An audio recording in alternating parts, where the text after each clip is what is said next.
एक बार पुनः बेटा आप सभी का हार्दिक स्वागत है 12th क्लास ज्योग्राफी के अंदर। आज अपन बेटा एक नया चैप्टर, ठीक है, मानव विकास। मैंने आपको पहले ही बता दिया था, मानव विकास नाम से चैप्टर है, तीसरा चैप्टर है बेटा आपका, ठीक है। इसको स्टार्ट कर रहे हैं और चैप्टर का नाम है मानव विकास, ठीक है ना।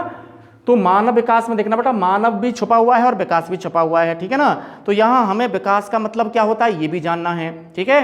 और विकास के अलावा मानव विकास किसे कहते हैं ये भी हमें जानना है, ठीक है ना। तो देखना बेटा, मानव विकास और विकास की परिभाषाओं में कोई खास ज्यादा अंतर नहीं है, ठीक है ना। तो विकास के आगे अगर मैं यूं लगा दूं कि मानव का विकास होना चाहिए तो मानव विकास ही कहलाएगा। समझ में आ गया क्या कहलाएगा बेटा? मानव विकास कहलाएगा। जैसे मैं कहूं बेटा ना कि मानव के हितों में वृद्धि होनी चाहिए, मानव विकास होगा, ठीक है। ध्यान से सुनना क्या कह रहा हूं ना, मानव के कल्याण में वृद्धि होनी चाहिए, मानव का विकास होगा, ठीक है। मानव का जीवन स्तर निम्नतर से उच्चतर की ओर जाना चाहिए, मानव विकास होगा, ठीक है ना। मानव की प्रति व्यक्ति आय में, काय में बेटा, मानव की प्रति व्यक्ति आय में वृद्धि होनी चाहिए, ठीक है। और प्रति व्यक्ति आय है ना, कौन सी आय? प्रति व्यक्ति आय का मतलब क्या होता है कि किसी देश के लोगों द्वारा, ठीक है ना। प्रति व्यक्ति आय का मतलब क्या होता है कि किसी भी देश में, है ना, और किसी देश में उस देश के लोगों द्वारा एक निश्चित अवधि में, है ना, उस देश के लोगों द्वारा एक निश्चित अवधि में प्राप्त होने वाली औसत आय से है। कैसे है बेटा? प्राप्त होने वाली, याद रखना बेटा, है ना। क्या बताया मैंने आपको? प्रति व्यक्ति आय की परिभाषा क्या बताई बेटा? ध्यान से सुनना, दोबारा फिर बोल रहा हूँ, है ना, कि किसी देश के लोगों द्वारा एक निश्चित अवधि में प्राप्त होने वाली औसत आय को ही बराबर क्या कहा जाता है? प्रति व्यक्ति आय कहा जाता है। या प्रति व्यक्ति आय को हम ऐसे भी निकाल सकते हैं कि किसी देश की, याद रखना बेटा, कुल आय में, ठीक है, किसी देश की कुल आय में कुल जनसंख्या का भाग देकर, कुल जनसंख्या में, सॉरी इधर देखना बेटा, किसी देश की कुल आय में, दोबारा सुनना क्या कह रहा हूँ ना, किसी देश की कुल आय में, ठीक है, और कुल आय में याद रखना बेटा उसी देश की कुल बराबर इकाई का, उसी देश की कुल जनसंख्या का, ठीक है ना। तो किसी देश की याद रखना बेटा कुल आय में या कुल राष्ट्रीय आय में बराबर कुल जनसंख्या का भाग देकर बराबर, याद रखना बेटा, क्या निकाला जाता है? इधर निकाल देना बेटा, क्या निकाला जाता है? प्रति व्यक्ति आय को निकाला जाता है, ठीक है ना। तो प्रति व्यक्ति आय को ज्ञात करने का सूत्र बराबर क्या हो गया? बोलो। तो प्रति व्यक्ति आय को ज्ञात करने का सूत्र बराबर क्या हो गया बेटा? कि किसी देश की कुल आय में, समझ में आ गया? अरे किसका भाग देकर? कुल जनसंख्या का भाग देकर, याद रखना बेटा, किसको निकाला जाता है? प्रति व्यक्ति आय को निकाला जाता है, ठीक है। या कहें तो बेटा इसे ही, है ना, कुल आय में जब कुल जनसंख्या का भाग दिया जाता है तो बराबर क्या प्राप्त किया जाता है? अरे बेटा प्रति व्यक्ति आय को प्राप्त किया जाता है, या प्रति व्यक्ति आय को प्राप्त किया जाता है, या कहूँ तो बेटा याद रखना इसी को क्या कहा जाता है? औसत आय कहा जाता है, ठीक है ना। अब मैं मेरे शब्दों में बताऊं कि प्रति व्यक्ति आय का मतलब क्या होता है कि प्रति व्यक्ति क्या कमा रहा है। समझ में आ गया? मैं हूं तो मैं क्या कमा रहा हूं, ठीक है। मेरे अलावा और भी जो लोग हैं वो क्या कमा रहे हैं, समझ में आ गया, उनकी प्रतिदिन की प्रति आय क्या है, समझ में आ गया, प्रतिदिन की अर्निंग क्या है, आय क्या है, समझ में आ गया। अगर मैं अधिक कमा रहा हूं तो मेरी प्रति व्यक्ति आय अधिक है, अगर आप कम कमा रहे हैं, है ना, मेरे तुलना में आपकी प्रति व्यक्ति आय कम है तो आप कैसा कमा रहे हैं, है ना, आप निम्न आय वाले व्यक्ति हैं। समझ में आ गया? कैसे व्यक्ति हैं बेटा? निम्न आय वाले व्यक्ति हैं। बात समझ में आई? तो इसका मतलब प्रति व्यक्ति आय अगर मेरी अधिक है तो मैं याद रखना बेटा अपना अधिक विकास करूंगा नहीं करूंगा? मानव विकास उच्च पाया जाएगा नहीं पाया जाएगा? पाया जाएगा। और अगर जिन क्षेत्रों में प्रति व्यक्ति आय निम्न पाई जाती है उन क्षेत्रों में मानव का विकास भी, याद रखिएगा बेटा, कैसा पाया जाता है? निम्न पाया जाता है, ठीक है। तो प्रति व्यक्ति आय का भी कैसा होना जरूरी है? उच्च होना जरूरी है, ठीक है ना। तो प्रति व्यक्ति आय की मैंने आपको यहाँ दो परिभाषाएं बताई हैं, दोनों को मैं आपको भले ही लिखा दूंगा, लेकिन सुनना दोबारा से क्या कह रहा हूं बेटा कि प्रति व्यक्ति आय का मतलब क्या होता है। एक तो मैंने आपको निकाला कि किसी देश के लोगों द्वारा, ठीक है, एक निश्चित अवधि में प्राप्त होने वाली औसत आय को ही क्या कहा जाता है? प्रति व्यक्ति आय कहा जाता है। एक तो परिभाषा ऐसे निकाल देना, ठीक है। और ऐसे ना निकाल पाओ तो ऐसे निकाल देना, है ना, कि किसी देश की कुल आय में जब, यार बेटा, क्या देकर? कुल जनसंख्या का भाग देकर, ठीक है, प्रति व्यक्ति आय को, है ना, प्रति व्यक्ति आय को, या कहूँ तो बेटा औसत आय को जो है प्राप्त किया जाता है, ठीक है ना। तो मानव विकास क्या कहता है, या विकास क्या कहता है? विकास ये कहता है कि देखना बेटा कि विकास अपने आप में एक ऐसी प्रक्रिया है, ठीक है, जो कहती है कि प्रति व्यक्ति आय में, है ना, कौन सी आय में? प्रति व्यक्ति आय में, अरे वृद्धि के साथ साथ, काय के साथ साथ बेटा? प्रति व्यक्ति आय में वृद्धि के साथ साथ, सुनना ढंग से एक बार, आपको समझ में आ जाएगा ना। तो विकास भैया बेटा एक ऐसी प्रक्रिया है जो कहती है कि प्रति व्यक्ति आय में वृद्धि के साथ साथ, ठीक है, देखना बेटा क्या कह रहा हूं आगे, अशिक्षा, असमानता,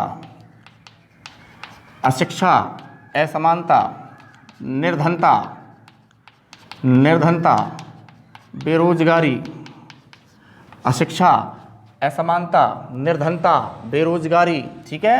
इसके अलावा मैंने लिख दिया बेटा गरीबी, या कहूं तो बेटा बीमारी, बीमारी, ठीक है, बीमारी। तो भैया प्रति व्यक्ति आय में वृद्धि के साथ साथ विकास कहता है, कौन कहता है बेटा, विकास कहता है कि मैं अपने आप में एक ऐसी प्रक्रिया हूं जिसमें प्रति व्यक्ति आय में वृद्धि के साथ साथ, देखना बेटा किन में कमी आनी चाहिए, अशिक्षा में कमी आनी चाहिए, असमानता में कमी आनी चाहिए, बेरोजगारी में कमी आनी चाहिए, निर्धनता में कमी आनी चाहिए, गरीबी में कमी आनी चाहिए और बीमारी भी कम होनी चाहिए। तभी जाकर के मानव जो है अपना क्या कर पाएगा, विकास कर पाएगा, तभी जाकर के कहूं तो बेटा विकास निकल कर आएगा। इसलिए मैंने कहा ना विकास और मानव विकास की परिभाषाओं में कोई ज्यादा अंतर नहीं है, ठीक है ना। आगे देखना बेटा, तो प्रति व्यक्ति आय के साथ साथ इनके अंदर जो मैंने आपको अभी नाम बताया है ना कि अशिक्षा, असमानता, निर्धनता, बेरोजगारी, गरीबी, बीमारी आदि में क्या आना चाहिए, कमी आना चाहिए। इसके अलावा विकास की अवधारणा आगे भी कहती है, क्या कहती है कि यार रखना बेटा लोगों का आर्थिक जीवन स्तर, ठीक है, लोगों के जीवन में है ना आर्थिक स्तर में भी क्या आना चाहिए, सुधार आना चाहिए, है ना। तो आर्थिक स्तर में भी, ठीक है बेटा, लोगों के आर्थिक स्तर में भी ध्यान देना बेटा क्या आना चाहिए, सुधार आना चाहिए। ये भी कौन कहता है, बोलो, तो लोगों के आर्थिक स्तर में भी सुधार आना चाहिए, ये कौन कहता है, मानव विकास की अवधारणा कहती है, या कहूं तो बेटा विकास की अवधारणा कहती है। क्लियर, बोलो, चलो आगे, आगे देखना बेटा। इसके अलावा थोड़ा सा और जोड़ रहा हूं मैं विकास की अवधारणा में, है ना। तो विकास की अवधारणा साथ में ये भी कहती है कि लोगों के आर्थिक स्तर में सुधार आना चाहिए। इसके अलावा विकास की अवधारणा ये भी कहती है, ध्यान देना बेटा क्या कहती है ना, कि लोगों का जीवन स्तर, अरे लोगों का बेटा क्या जीवन स्तर, लोगों का जीवन स्तर भी कैसा होना चाहिए, उच्च होना चाहिए, है ना। कि लोगों का जीवन स्तर जो है निम्नतर से, कहां से बेटा, निम्नतर से, ठीक है, और बराबर कहां की ओर जाना चाहिए, उच्चतर की ओर जाना चाहिए, ठीक है ना। तो लोगों का जीवन स्तर जो है याद रखना बेटा, लोगों का जीवन स्तर बराबर निम्नतर से कहां की ओर जाना चाहिए, उच्चतर की ओर जाना चाहिए। ये मैं नहीं कह रहा हूं बेटा, ये बराबर याद रखना बेटा जो विकास नाम से एक प्रक्रिया है वो कह रही है, समझ में आ गया, या कहूं तो बेटा मानव विकास की जो अवधारणा है वो कह रही है, ठीक है ना। तो आगे देखना बेटा, इसके अलावा लास्ट में अपन निष्कर्ष निकालेंगे विकास की परिभाषा में, है ना।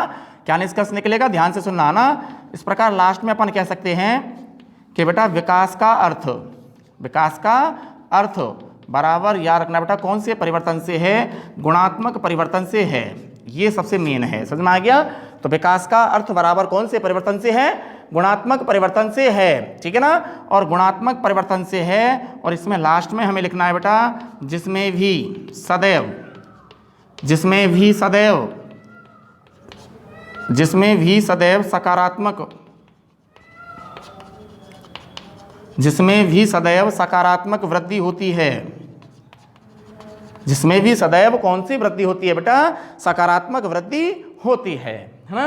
तो विकास का अर्थ लास्ट में हमें निकालना है ना बेटा, मात्रात्मक परिवर्तन से नहीं होता है ना। मात्रात्मक परिवर्तन का मतलब जैसे किसी प्रदेश है, मान लो ए प्रदेश है ये, है ना, और ए प्रदेश की जनसंख्या पहले 1 लाख थी, है ना, और कुछ समय के बाद में इसी ए प्रदेश की जनसंख्या बराबर कितनी हो गई, 2 लाख हो गई, क्या हो गई, 2 लाख हो गई, ठीक है। लेकिन जिन सुविधाओं में, आवश्यक सुविधाओं में, जिन आवश्यक सुविधाओं में इस ए प्रदेश में क्या होनी चाहिए थी, अरे जनसंख्या की वृद्धि के साथ साथ शिक्षा, स्वास्थ्य, मानव के जीवन स्तर में सुधार, आर्थिक जीवन स्तर में सुधार, ठीक है, रोजगार में वृद्धि, ठीक है, रोजगार में वृद्धि, गरीबी का अंत, निर्धनता का अंत, ठीक है, इन सारी सुविधाओं का, यानी कहूँ तो बेटा शिक्षा एवं स्वास्थ्य जैसी सुविधाओं का क्या होना चाहिए था, विस्तार होना चाहिए था, लेकिन नहीं हुआ, है ना। तो ये याद रखना बेटा उस नगर की बराबर कहलाएगी केवल वृद्धि, क्या कहलाएगी, उस नगर की केवल कहलाएगी वृद्धि। और जनसंख्या वृद्धि के साथ साथ अगर इसी ए प्रदेश में, है ना बेटा, शिक्षा एवं स्वास्थ्य जैसी सुविधाओं में भी क्या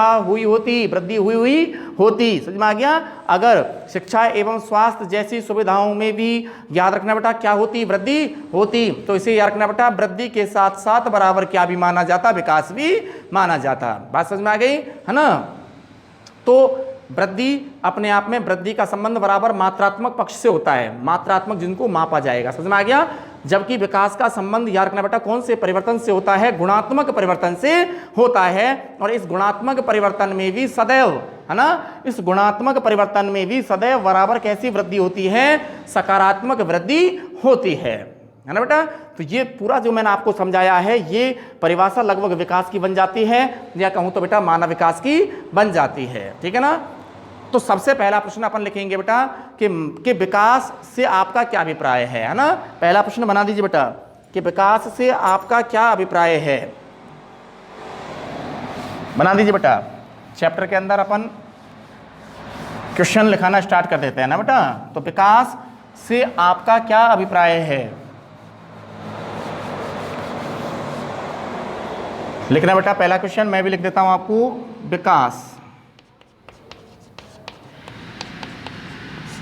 विकास से आपका क्या अभिप्राय है, विकास से आपका क्या अभिप्राय है, ठीक है ना। तो लिखना बेटा विकास का आंसर कि विकास से हमारा क्या अभिप्राय है कि विकास एक प्रक्रिया है। आंसर लिखना बेटा, मैंने अभी आपको जो समझाया वही इसका आंसर है ना। विकास एक प्रक्रिया है, विकास एक क्या है बेटा, प्रक्रिया है जिसमें प्रति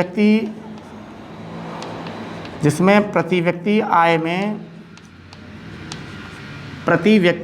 में लिखना बेटा आगे काय के साथ साथ, वृद्धि के साथ साथ। तो विकास एक प्रक्रिया है बेटा जिसमें प्रति व्यक्ति आय में काय के साथ साथ, वृद्धि के साथ साथ आगे लिखना बेटा निर्धनता असमानता, ठीक है, निर्धनता असमानता। आगे लिखना बेटा अशिक्षा, क्या लिखना भाई, अशिक्षा, गरीबी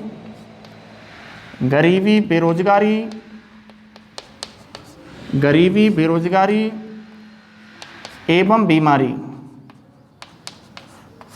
एवं बीमारी में कैसे है, कमी से है, ठीक है ना। एवं बीमारी में लिख देना बेटा, एवं बीमारी में लिख देना कमी से है।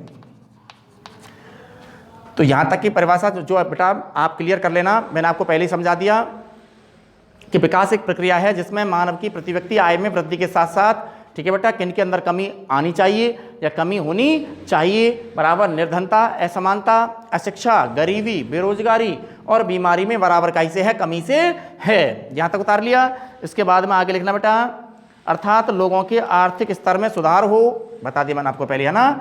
अर्थात आगे लिखना बेटा अर्थात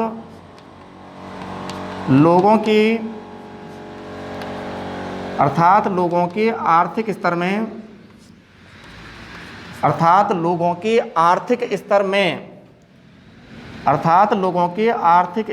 सुधार, अर्थात लोगों के आर्थिक स्तर में बराबर क्या हो बेटा, सुधार हो, ठीक है। उसके बाद में आगे लिखना बेटा एवं उनका जीवन स्तर ऊंचा हो, एवं उनका का मतलब लोगों का, ठीक है ना। एवं उनका जीवन स्तर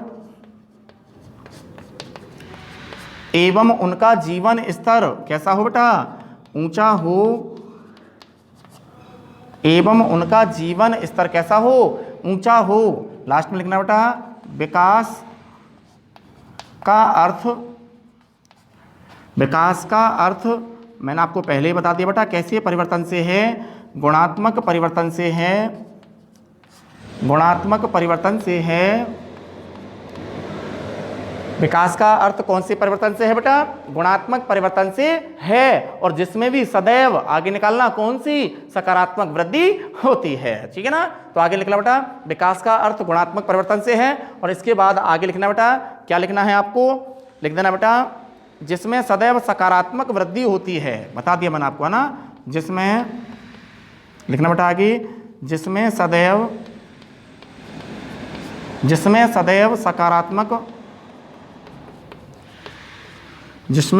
सकारात्मक वृद्धि होती है, जिसमें सदैव सकारात्मक वृद्धि होती है। Answer complete. देखना बेटा, तो विकास अपने आप में एक ऐसी प्रक्रिया बन गई बेटा कि जिसमें प्रति व्यक्ति आय में वृद्धि के साथ साथ, ठीक है बेटा, निर्धनता, असमानता, अशिक्षा, गरीबी, बेरोजगारी, ठीक है, बीमारी जैसी जो समस्याएं हैं उनमें क्या आनी चाहिए, कमी आनी चाहिए। ठीक है बेटा, इसके अलावा आगे मैंने कहा अर्थात लोगों का आर्थिक स्तर भी सुधरना चाहिए, या लोगों के आर्थिक स्तर में भी क्या आना चाहिए, सुधार होना चाहिए। उसके अलावा लोगों का जीवन स्तर जो है वो भी कैसा होना चाहिए, उच्च होना चाहिए। तभी जाकर के अपन कहेंगे कि क्या हो रहा है, विकास हो रहा है। ठीक है ना, आगे देखना, जीवन स्तर भी उच्च हो। इसके अलावा लास्ट में मैंने आपको कहा कि बेटा कि विकास का अर्थ बराबर कौन से परिवर्तन से है, गुणात्मक परिवर्तन से है। और जिसमें भी मैंने आपको बता दिया बेटा, जिसमें सदैव याद रखना बेटा कैसी सकारात्मक वृद्धि होती है, विकास कहलाता है। ठीक है, अब सुनिएगा बेटा, है ना, अगला क्वेश्चन है ये बेटा हमारा कि मानव विकास की अवधारणा से आपका क्या अभिप्राय है। बनाना प्रश्न एक बार, मैं समझाऊंगा आपको, है ना, कि मानव विकास की अवधारणा से या मानव विकास क्या है। ठीक है, सीधा सीधा लिख दो आप, मानव विकास क्या है स्पष्ट कीजिए। ठीक है भाई, कि मानव विकास क्या है स्पष्ट कीजिए, बना दो प्रश्न।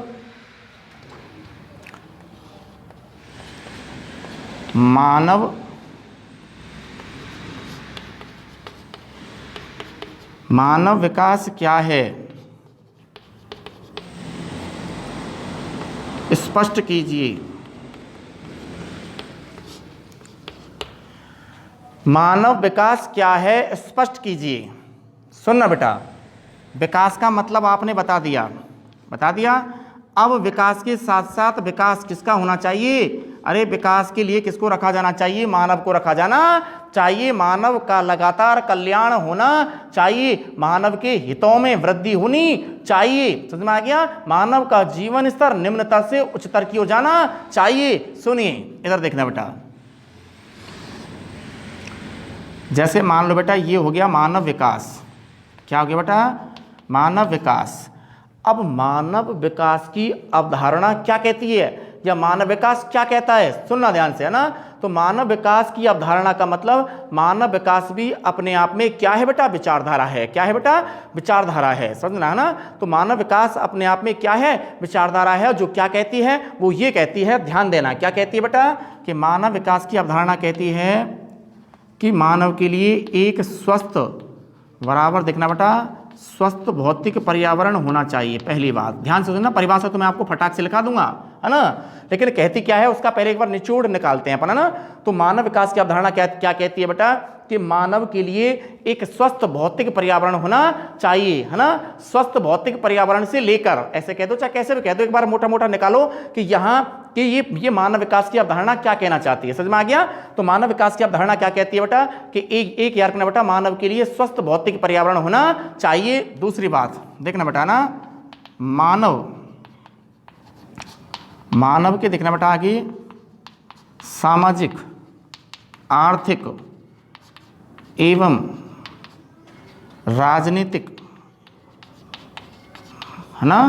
क्या कहा मैंने आपको बेटा, कि स्वस्थ भौतिक पर्यावरण से लेकर सामाजिक, आर्थिक एवं राजनीतिक स्वतंत्रता तक सभी प्रकार की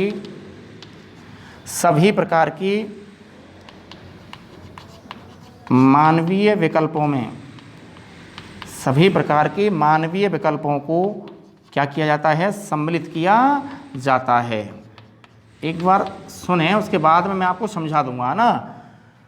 तो मानव विकास की अवधारणा क्या कहती है, पहली बात तो आपको समझ में आ गई होगी। क्या कहती है बेटा, कि स्वस्थ भौतिक पर्यावरण मानव के लिए होना चाहिए, हैं। इसके अलावा ये कहती है कि मानव का लगातार, कहूँ तो बेटा क्या होना चाहिए, कल्याण होना चाहिए, या कहूँ तो बेटा मानव के, याद रखना बेटा, हितों में, कई में, हितों में, मानव के हितों में क्या होनी चाहिए, वृद्धि होनी चाहिए। इसके अलावा अगली बात बराबर देखना बेटा, मानव विकास की अवधारणा ने क्या कही, कि याद रखना बेटा मानव के, है ना, मानव के लिए जितने भी प्रकार की स्वतंत्रताओं का होना जरूरी है, उन सभी प्रकार की स्वतंत्रताओं में क्या होनी चाहिए, वृद्धि होनी चाहिए। जैसे मानव के लिए देखना बेटा सामाजिक, आर्थिक एवं राजनीतिक स्वतंत्रता तक सभी प्रकार के मानवीय विकल्पों को क्या किया जाता है, सम्मिलित किया जाता है, काई में, मानव विकास में। इसके अलावा मानव विकास की अवधारणा कहती है कि मानव का जीवन स्तर निम्नतर से, है ना, निम्नतर से बराबर, याद रखना बेटा, कहाँ की ओर जाना चाहिए? उच्चतर की ओर जाना, उच्चतर की ओर जाना चाहिए। इसके अलावा यही मानव विकास की अवधारणा कहती है कि मानव जीवन से जुड़े हुए, काय से जुड़े हुए? मानव जीवन से जुड़े हुए अन्य सभी पहलुओं में, अन्य किन में बेटा? अन्य सभी पहलुओं में, या मानव जीवन से जुड़े हुए जितने भी, याद रखना बेटा, विकल्प हैं, या मानव जीवन से जुड़े हुए अन्य पहलुओं में या विकल्पों में भी क्या आनी चाहिए? वृद्धि आनी चाहिए। कौन कहता है? मानव विकास। कौन कहता है बेटा? मानव विकास। ठीक है। इसके बाद में मानव विकास लास्ट में कहता है बेटा कि मानव की, ध्यान से सुनना लास्ट वाली लाइन को, है ना, मानव की स्वास्थ्य, मानव की स्वास्थ्य शिक्षा, मानव की स्वास्थ्य एवं शिक्षा व जीवन स्तर, मानव की स्वास्थ्य, मानव की स्वास्थ्य या मानव की स्वास्थ्य शिक्षा व जीवन स्तर जैसी दशाओं में, जीवन स्तर जैसी किन में बेटा? जीवन स्तर जैसी दशाओं में होने वाला लास्ट में आपको लिखना है बेटा, होने वाला लास्ट में लिखना है कैसा परिवर्तन? अरे गुणात्मक परिवर्तन ही, याद रखना बेटा, क्या कहलाता है? मानव विकास कहलाता है ना। सुनना बेटा, इन सारी चीज़ों को मैं दोबारा रिपीट करूंगा आपके लिए, ना, कि मानव विकास का मतलब मैंने आपको क्या समझाया। ठीक है ना। तो देखना बेटा, मानव विकास का मतलब और मानव विकास की अवधारणा को प्रतिपादित करने वाले हैं डॉक्टर महबूब उल हक। कौन है बेटा? डॉक्टर महबूब उल हक। ठीक है। देखना, तो मानव विकास की अवधारणा क्या कहती है? ठीक है। मानव विकास की अवधारणा, मानव के हितों में लगातार क्या आनी चाहिए? वृद्धि आनी चाहिए। मानव के कल्याण के लिए बात करती है, मानव के कल्याण में वृद्धि होनी चाहिए। मानव का विकास रुकना नहीं चाहिए, मानव का लगातार हर हाल में क्या होना चाहिए? कल्याण होना चाहिए। ठीक है। मैं नहीं कहता हूं, कौन कहता है बेटा? मानव विकास की अवधारणा कहती है। ठीक है ना। इसके अलावा मानव विकास की अवधारणा कहती है कि लोगों का जीवन स्तर निम्नतर से, कहां से बेटा? निम्नतर से कहां की ओर जाना चाहिए? उच्चतर की ओर जाना चाहिए। मानव विकास की अवधारणा कहती है। इन सारी बातों को मिला करके मैं एक जगह लिख दूंगा और एक जगह लिख दूंगा तो बराबर ये परिभाषा बन जाएगी काई की? मानव विकास की। काई की बन जाएगी बेटा? मानव विकास की। समझ में आ गया? आगे सुनना। मानव विकास की अवधारणा कहती है कि रखना बेटा, मानव के लिए एक स्वस्थ भौतिक पर्यावरण से, है ना, मानव के लिए एक स्वस्थ भौतिक पर्यावरण से, मानव के, देखना बेटा, मानव के लिए एक स्वस्थ भौतिक पर्यावरण से, ठीक है, सामाजिक, आर्थिक एवं राजनीतिक स्वतंत्रता तक सभी प्रकार के मानवीय विकल्पों को सम्मिलित किया जाता है। ठीक है। मानव के लिए सामाजिक स्वतंत्रता का जरूरी है। ठीक है।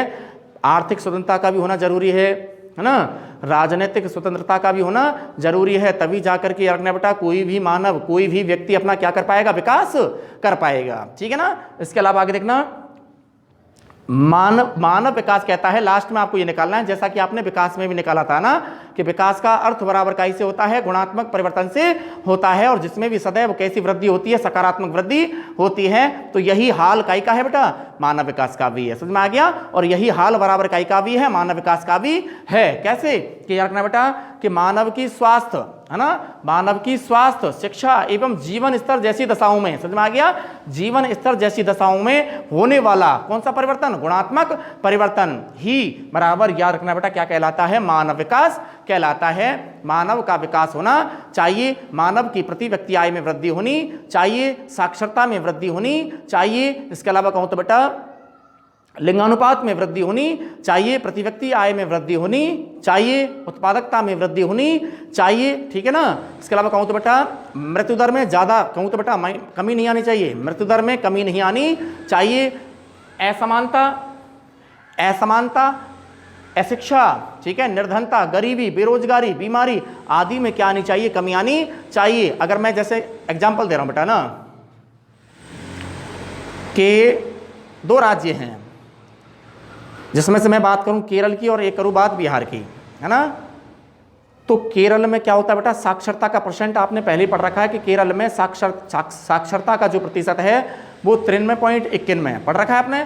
के साथ में केरल जो है भारत में साक्षरता के मामले में अव्वल या कहूँ तो बेटा प्रथम स्थान पर आता है। ठीक है, तो केरल में याद रखना बेटा जब साक्षरता का परसेंट अधिक उच्च पाया जाता है तो याद रखना बेटा जिन जिन राज्यों में साक्षरता का परसेंट याद रखना बेटा क्या क्या क्या पाया जाता है, जिन जिन राज्यों में साक्षरता का परसेंट उच्च पाया जाता है वो राज्य मानव विकास की दृष्टि से भी कैसे पाए जाते हैं, उच्च पाए जाते हैं या मानव विकास की दृष्टि से भी श्रेष्ठ पाए जाते हैं। ठीक है, और जिन राज्यों में सुनना आगे क्या कह रहा हूं बेटा ना, जिन राज्यों में याद रखना बेटा साक्षरता का परसेंट जो है कैसा पाया जाता है, निम्न पाया जाता है, तो वो राज्य याद रखना बेटा मानव विकास सूचकांक मूल्य की दृष्टि से या कहूं तो बेटा मानव विकास की दृष्टि से भी कैसे पाए जाते हैं, पिछड़े हुए पाए जाते हैं। समझ में आ गया?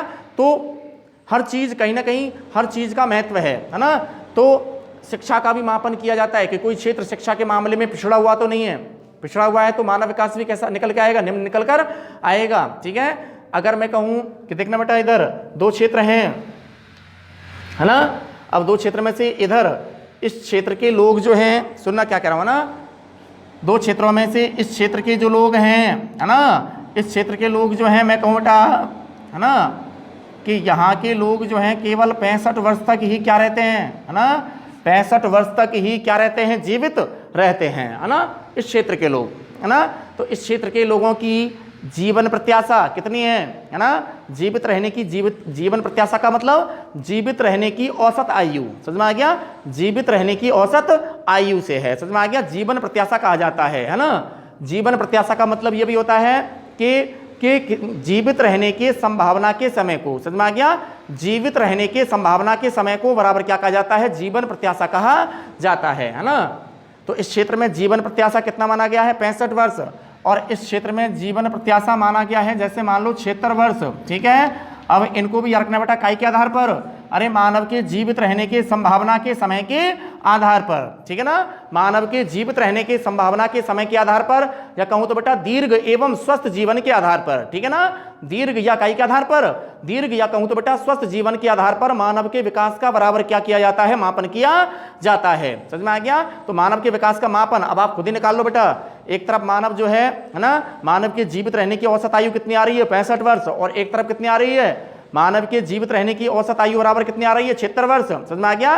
तो इन दोनों क्षेत्रों में से है ना बेटा कौन अधिक मानव विकास के मामले में अधिक निकल कर आएगा या उच्च निकल कर आएगा, ये वाला, जहां मानव के जीवित रहने की संभावना का समय कितना निकल कर आया बेटा, 76 वर्ष। क्यों? क्योंकि यहाँ मानव जो है इतनी अधिक आयु तक जाकर जीवित क्यों है, क्योंकि इस प्रदेश में याद रखना बेटा स्वास्थ्य एवं चिकित्सा की सुविधाओं की कहीं तो बेटा सुविधाएं जो है पर्याप्त मात्रा में पाई जाती हैं। समझ में आ गया? तो बताओ इस क्षेत्र में मानव जो है अपना लगातार विकास करेगा नहीं करेगा, करेगा। ठीक है, और जहां मानव के जीवित रहने की औसत आयु कितनी आई है, 65 वर्ष आई है, तो ये याद रखना बेटा यूं कहना चाहता है हमसे, क्या कहना चाहता है कि यहाँ इस क्षेत्र में है ना स्वास्थ्य एवं चिकित्सा की सुविधाओं का कहीं ना कहीं कहूँ तो बेटा क्या पाया जाता है, अभाव पाया जाता है। बोलो बात समझ में आई कि नहीं आई? आ गया? तो अब अपन निकालेंगे बेटा कि मानव विकास से हमारा क्या अभिप्राय है ना, निकालते बेटा ना। प्रश्न तो मैंने आपको लिखा दिया है, लेकिन समझाया था कि मानव विकास के अंदर हमें ये सारी बातें निकालनी है। ठीक है ना, चलते हैं बेटा आगे ना। तो मानव विकास और विकास में मैंने आपको पहले बता दिया बेटा कोई खास ज्यादा अंतर नहीं है। ठीक है ना, फिर भी देखना बेटा, लिखना आंसर, मानव विकास की आंसर लिखना बेटा, मैं लिखना मानव, लिखना बेटा स्वस्थ भौतिक पर्यावरण से लेकर स्वस्थ भौतिक पर्यावरण से लेकर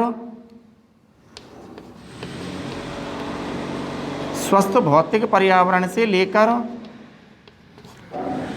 स्वस्थ भौतिक पर्यावरण से लेकर आगे लिखना बेटा आर्थिक सामाजिक एवं राजनीतिक स्वतंत्रता तक, स्वस्थ भौतिक पर्यावरण से लेकर, पहले बता दिया मैंने आपको, उन सारी बातों को जोड़ते हुए चले जाएंगे अपन। समझ में आ गया? उन सारी बातों को इसी मानव विकास की परिभाषा में आगे अपन जोड़ते हुए चले जाएंगे। ठीक है ना, तो लिखना बेटा स्वस्थ भौतिक पर्यावरण से लेकर, आगे लिखना बेटा आर्थिक सामाजिक और राजनीतिक, आर्थिक सामाजिक, आर्थिक सामाजिक एवं राजनीतिक राजनीतिक स्वतंत्रता तक, ठीक है। तो स्वस्थ भौतिक पर्यावरण से लेकर आर्थिक, सामाजिक एवं राजनीतिक स्वतंत्रता तक सभी प्रकार की आगे लिखो बेटा, सभी प्रकार की मानव विकल्पों को सम्मिलित किया जाता है, ठीक है ना। सभी प्रकार की, आगे लिखना बेटा यहाँ, सभी प्रकार की मानव विकल्पों को सम्मिलित किया जाता है, सभी प्रकार की मानवीय विकल्पों को सम्मिलित किया जाता है, ठीक है। आ गए सभी विकल्प, आगे लिखना बेटा। इसके अलावा अन्य, आगे लिखना बेटा, इसके अलावा, आगे लिखना बेटा, इसके अलावा मानव जीवन से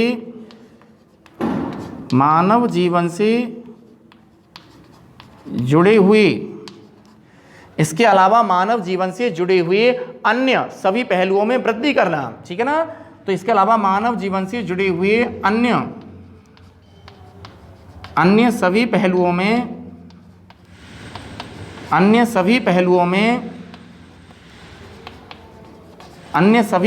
में लिख देना बेटा, क्या करना, वृद्धि करना,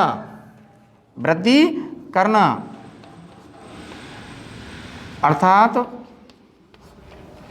मानव का जीवन स्तर,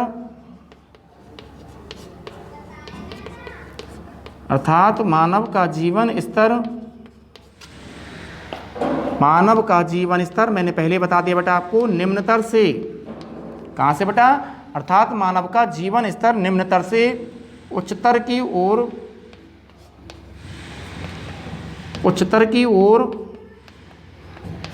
जाना चाहिए। ये कौन कहता है, मानव विकास कहता है, ठीक है ना।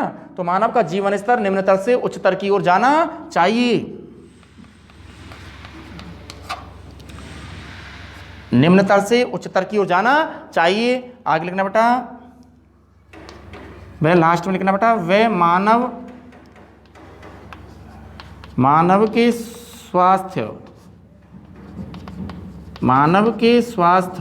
व शिक्षा, मानव के स्वास्थ्य व शिक्षा व जीवन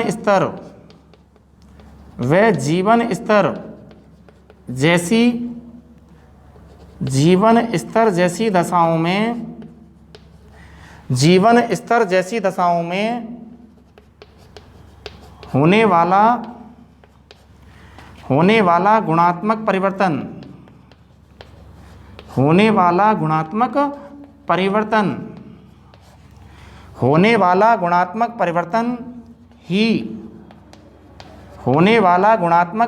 ही लिख देना बेटा, क्या कहलाता है, मानव विकास कहलाता है, मानव विकास कहलाता है, ठीक है ना। और मानव विकास की अवधारणा के जनक कौन है, 1 नंबर का प्रश्न कई बार बोर्ड के एग्जाम में आया हुआ है।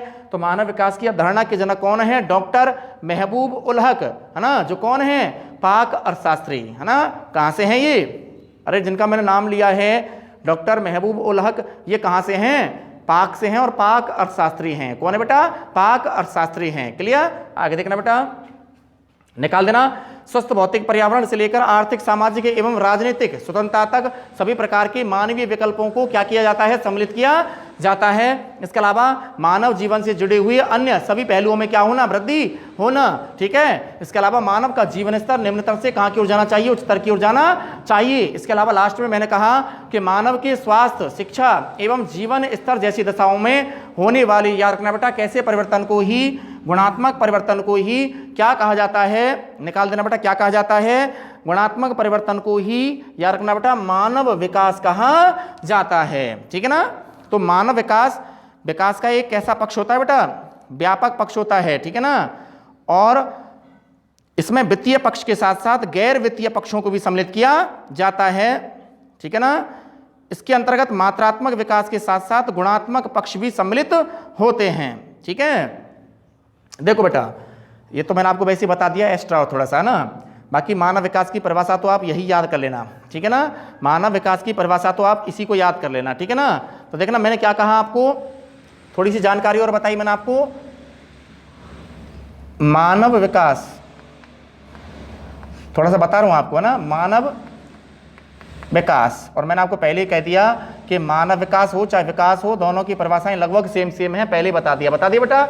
लेकिन सुनना, मैं यहाँ पे आपको मानव विकास की परिभाषा को निकालने के बाद में थोड़ा एक्स्ट्रा जानकारी दे रहा हूँ, वो क्या है ना बेटा, कि मानव विकास विकास का ही, क्या बेटा, विकास का ही, याद रखना बेटा, कैसा पक्ष है, व्यापक पक्ष है, ठीक है ना। विकास का ही एक कैसा पक्ष हो जाता है, व्यापक। क्लियर? अरे बोलो, कैसा पक्ष है, व्यापक पक्ष है। इधर देखना बेटा, जो मानव विकास की अवधारणा है, ठीक है ना, जो मानव विकास की अवधारणा है, इसके अंतर्गत देखना बेटा, है ना, कौन से पक्षों के साथ साथ, है ना बेटा, वित्तीय पक्षों के साथ साथ, ठीक है ना, वित्तीय पक्षों के साथ साथ, समझ में आ गया, रुपए पैसे या आर्थिक लेन देन से जुड़े हुए पक्षों के साथ साथ, ठीक है ना, वित्तीय पक्षों के साथ साथ। देखना बेटा मैं क्या लिख रहा हूं आपको आगे, गैर वित्तीय पक्षों का भी, किनका, गैर वित्तीय पक्षों का भी, है ना, जिनका वित्त से या आर्थिक गतिविधियों से, जिन क्रियाओं का, ठीक है ना, आय व्यय से कोई क्या नहीं होता है, लेन देन नहीं होता है, गैर वित्तीय पक्ष, जिनका आय से संपर्क नहीं होता है, ठीक है ना, गैर वित्तीय पक्ष से भी, है ना। तो मानव विकास, याद रखना बेटा, वित्तीय पक्षों के साथ साथ बराबर काय की भी बात करता है, गैर वित्तीय पक्षों की भी बराबर क्या करता है, चर्चा करता है या बात प्रस्तुत करता है, ठीक है ना। तो ये बात बराबर मैंने आपको काय के बारे में बताई है बेटा, मानव विकास के बारे में बताई है, ठीक है ना। आगे देखना, और लास्ट में मैंने आपको बताया बेटा कि मानव विकास में, है ना, मात्रात्मक विकास के साथ साथ, मानव विकास में मात्रात्मक पक्ष के साथ साथ, याद रखना बेटा, कौन से पक्ष का, मात्रात्मक पक्ष के साथ साथ गुणात्मक पक्ष का भी अध्ययन किया जाता है। कौन से विकास में, मानव विकास में, ठीक है ना। तो यहाँ एक्स्ट्रा जानकारी के तौर पर मैंने आपको बताया बेटा कि मानव विकास विकास का ही एक व्यापक पक्ष है, क्योंकि इसमें वित्तीय पक्ष के साथ साथ गैर वित्तीय पक्षों को भी क्या किया जाता है, सम्मिलित किया जाता है। वित्तीय पक्ष के साथ साथ गैर वित्तीय पक्षों को भी सम्मिलित किया जाता है, किसके अंदर, मानव विकास के अंदर, ठीक है ना।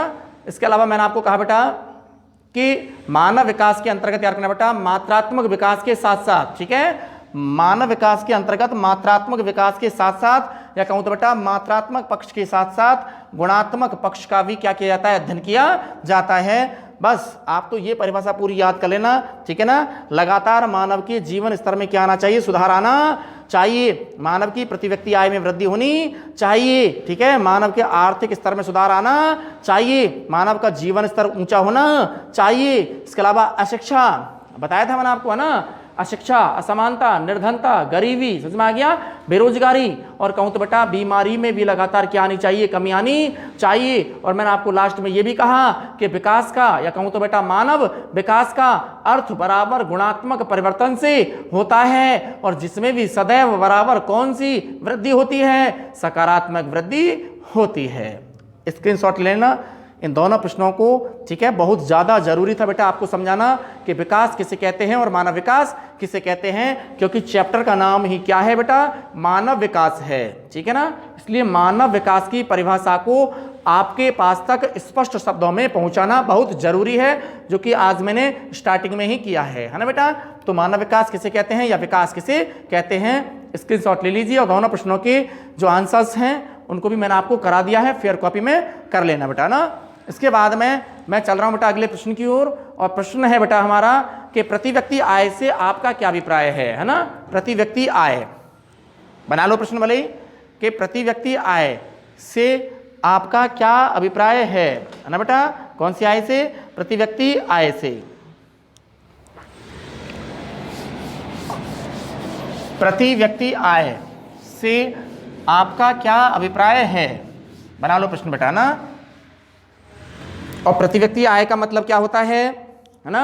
और प्रति व्यक्ति आय से तात्पर्य है कि किसी देश के लोगों द्वारा एक निश्चित अवधि में, है ना, किसी देश के लोगों द्वारा एक निश्चित अवधि में प्राप्त होने वाली बराबर कौन सी आय से है, औसत आय से है। समझ में आ गया, औसत आय से है ही बराबर क्या कहा जाता है, प्रति व्यक्ति आय कहा जाता है। और प्रति व्यक्ति आय को ज्ञात करने का सूत्र बराबर मैंने आपको बताया था कि ऊपर तो रखेंगे अपन कुल आय, देश की कुल आय या राष्ट्रीय आय, नीचे बटे का निशान लगाते हुए नीचे लिखेंगे कुल जनसंख्या, तो यानी कि देश की कुल आय में कुल जनसंख्या का भाग देकर, ठीक है, बराबर क्या प्राप्त की जाती है, औसत आय प्राप्त की जाती है, या कहूं तो बेटा प्रति व्यक्ति आय प्राप्त की जाती है। ठीक है ना। तो लिखना बेटा प्रश्न कि प्रति व्यक्ति आय से आपका क्या अभिप्राय है।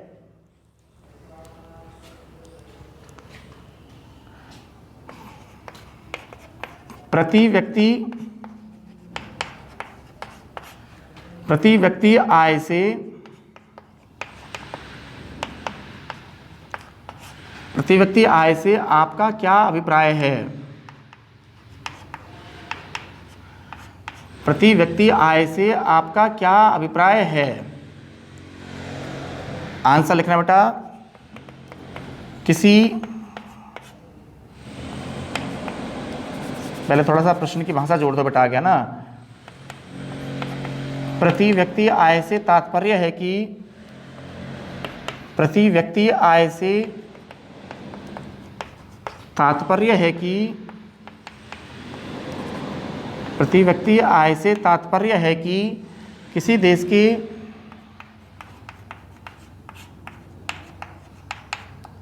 किसी देश